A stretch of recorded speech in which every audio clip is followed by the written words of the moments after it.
Oi pessoal, tudo bem? Essa é a aula 2 do minicurso desse fim de semana, intitulado O que é a análise junguiana. Eu vou filmar desse ângulo aqui, eu acho que eu nunca usei esse ângulo. Aquele ali embaixo é uma sombrinha de frevo, certo? Porque eu sou recifense, eu moro no Recife, minha clínica é no Recife, e recifense é muito ligado com a cultura popular, certo? E aqui o frevo é o ritmo próprio, é o ritmo do recifense. Ao mesmo tempo, é porque não dá para ver toda, a sombrinha de frevo lembra uma mandala. E ali em cima os livros do próprio Jung, né? Eu vou ver se esse ângulo fica legal. É... Na última aula eu falei sobre o modelo de psique de Jung, em pouco mais de 15 minutos, em 17 minutos. Hoje eu vou falar um pouco sobre o método de Jung. Queria fazer duas considerações. A primeira é que um ponto que eu gostaria de ter falado também na aula passada, é sobre as funções adaptativas, né? Sobre a função principal, a função secundária, a função inferior, né? Que é a função mais próxima do inconsciente, e a terceira função ali, quase como uma espécie de a síndrome do filho do meio, né? Fazendo a ponte entre a função inferior e a função auxiliar, que é aquela função que vai ajudar a função principal, né? Então, nós temos os tipos psicológicos, nós temos a forma com que a libido ganha sua direção no mundo, que vai determinar se nós somos um tipo extrovertido ou um tipo introvertido, e as quatro funções: pensamento, sentimento, sensação e intuição, que formam a nossa equação pessoal, como é que a gente organiza essa libido em termos de equação pessoal, que vai ter sempre uma tradução comportamental. Eu gosto muito de, quando o paciente chega aqui na clínica, logo na primeira versão, na segunda versão, na terceira versão, começar a observar os traços de comportamento dele, como ele usa o pensamento, como ele usa o sentimento, como ele utiliza a sensação, a intuição, para compreender a equação pessoal dele, até porque qualquer intervenção psicoterapêutica que eu venha fazer com ele a partir do diálogo com as imagens do inconsciente, a partir do diálogo com os sons, com a imaginação ativa, etc., respeite a equação pessoal dele, tá certo? Eu não vou mudar a equação pessoal do sujeito, não, para que eu possa adaptar o sujeito, é necessário que eu o acolha onde ele estiver, onde ele está.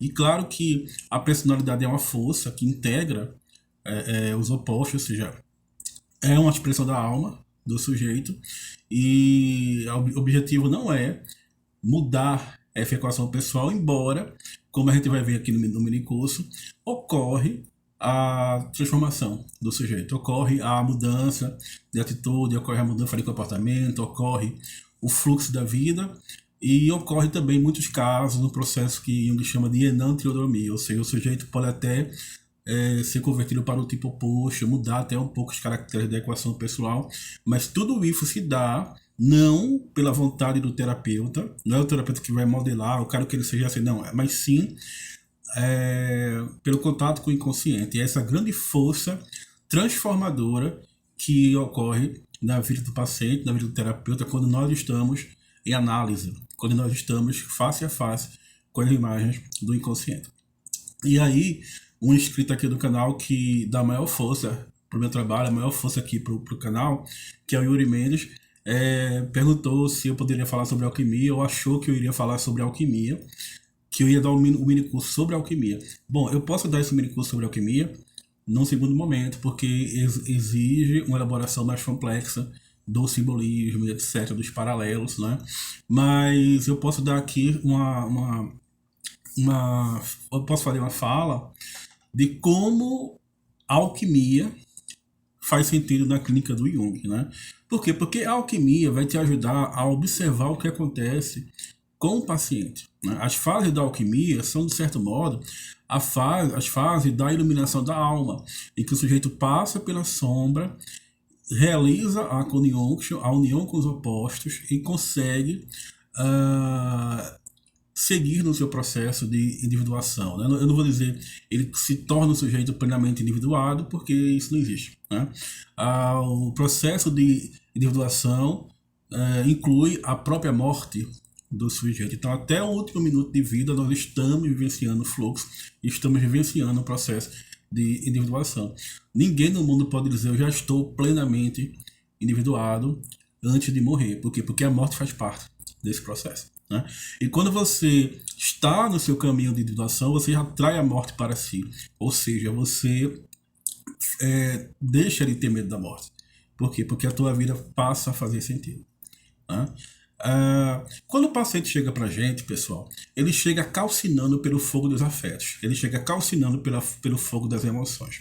E o que é calcinação? Calcinação é uma fase alquímica. É uma fase da alquimia que o terapeuta vai utilizar esse fogo dos afetos, esse fogo das emoções para trabalhar o sujeito, para trabalhar a personalidade dele.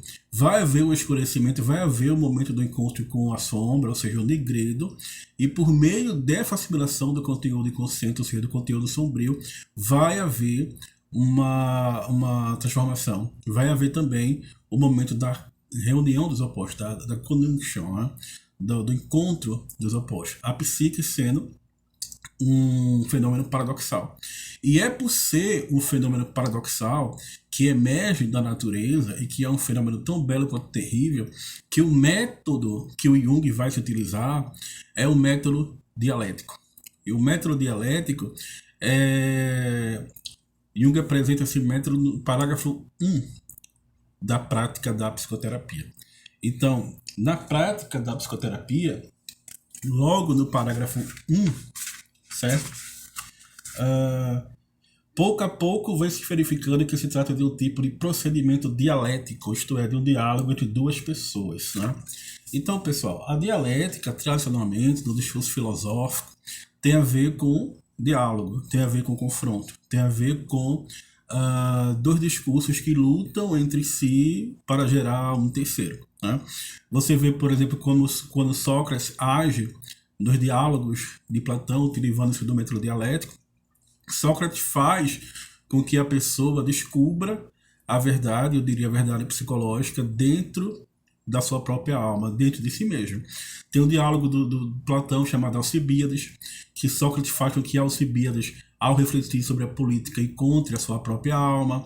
Tem um diálogo do Platão sobre a coragem, que Sócrates dialoga com dois soldados, chamado Láqueos. Tem um diálogo do Platão chamado Mênon, em que o Sócrates faz com que o escravo descubra o problema e a solução para um problema geométrico por meio da anamnese, ou seja, o problema da duplicação do quadrado. Tem o Fedro, que é o diálogo que eu mais amo, que eu acho que é um resumo da filosofia do Platão, em que o Sócrates apresenta a teoria da reminiscência. Tem o Banquete, que a gente chama de diálogo, que na verdade é uma sucessão de monólogos, em que é apresentado o mito da androginia, o mito do Eros, né, que é um mito muito importante para a psicanálise. Então, sempre o discurso dialético, esse estar face a face com o outro, caracteriza o filosofar, né? Caracteriza o método de filosofar. Filosofar tem muito a ver com vivenciar o que psicologicamente a gente chama de mistério, vivenciar, né? Viver e dialogar, conversar, né? Sobre o mundo utilizando-se da razão. Investigar o mundo por meio da razão. Aí utilizar a linguagem do argumento para expor essa razão.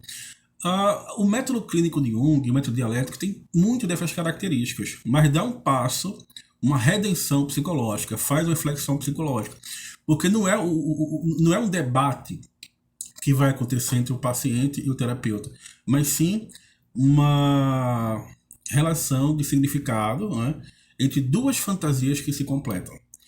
Tanto o sistema psíquico do paciente quanto o sistema psíquico do terapeuta vão entrar em contato, pode haver uma sincronicidade, ambos vão fantasiar criativamente juntos e vão formar um terceiro elemento, que é a própria análise. Tá? Existe um Deus chamado Jano, que a esse mês nós dedicamos, a esse Deus nós dedicamos o nome de um mês do nosso calendário, que é o mês de janeiro, certo? Por que o mês de janeiro? Porque o mês de janeiro é o mês de Jano. E Jano era um deus que tinha duas faces. Uma face olhava para o futuro e uma face olhava para o passado. Quando a gente está no mês de janeiro, a gente está meio que assim, né? Uma face da gente olhando para o futuro, uma percepção para o futuro e uma outra olhando para o passado. E estamos atravessando o círculo. um ciclo. Não é à toa que Jano é também um deus da travessia, um deus das portas, né? O símbolo dele é uma porta. E para Jung, todo fenômeno psicológico, ou seja, todo fenômeno que surge, emerge da psique, sendo a psique um sistema paradoxal, vem com essa face do Deus Jano, vem com esse duplo aspecto. Isso quer dizer que toda afirmação que nós fazemos em psicologia possui sempre um caráter dialético, possui sempre um sim e um não. E mais do que isso, em linguagem kantiana possui um aspecto de antinomia, ou seja, de leis contrárias. E aí o Jung vai citar duas antinomias, mas há várias. Eu trabalhei várias antinomias aqui do Jung, a partir da linguagem kantiana no canal, como por exemplo, a psique depende do corpo e o corpo depende da psique. Né? Isso nos faz pensar, por exemplo, o psicossoma e como cada um desses elementos possui a sua autonomia e nós não podemos reduzir um ao outro. Né? O individual não importa perante o genérico e o genérico não importa perante o individual. Por que isso é tão importante? Porque, inclusive, do ponto de vista prático, faz com que a gente deixe de ser escravo dos manuais de psiquiatria. Porque sempre que o paciente nos vem, por exemplo, eu estou avaliando agora um paciente que sofre de TAB1, que é transtorno afetivo bipolar tipo 1, que é um transtorno psicológico grave, é também um transtorno psiquiátrico. Aí vou lá pegar o DSM-5 e tal, tá lá a classificação das doenças. Aquilo ali é o aspecto geral, eu preciso me informar sobre aquilo, mas não fala da alma daquela pessoa que é única. Ou seja, o geral não importa perante o particular, perante o individual. E ao mesmo tempo que eu ouço a dor da pessoa que é individual, é o sofrimento dela, que é também o sofrimento humano, mas que é o sofrimento dela, e que não está descrito em nenhum manual de psiquiatria. É por isso que o individual não importa perante o genérico. E isso é uma antinomia fundamental. A antinomia em Jung entre ciência e arte, há antinomia entre o conhecimento e a explicação, há uma série de outras antinomias. Por quê? Porque o sujeito do conhecimento em Jung é um sujeito de conhecimento que é herdeiro da epistemologia do Kant, da Revolução Copernicana. É o sujeito que não repousa, é o sujeito que está o tempo todo percorrendo o mundo e criando categorias para explicar o mundo, para pensar o mundo. Tá?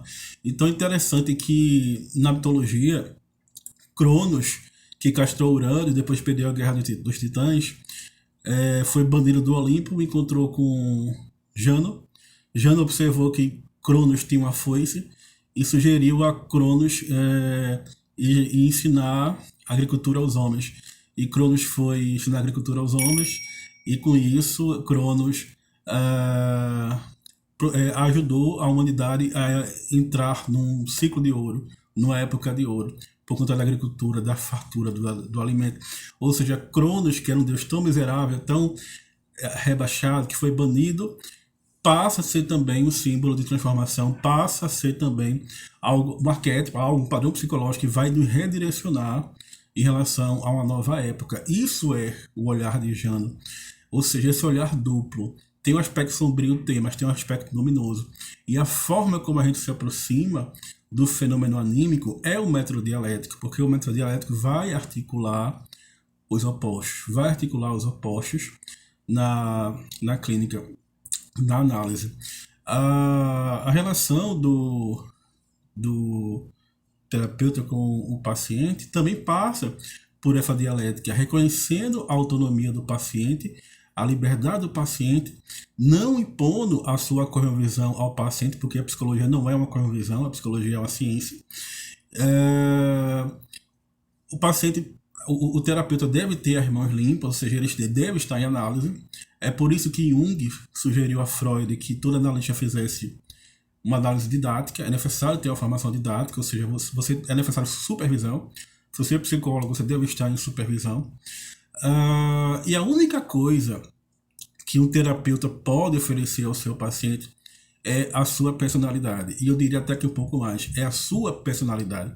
Porque o terapeuta se torna um espelho dialético dos afetos e das emoções do paciente.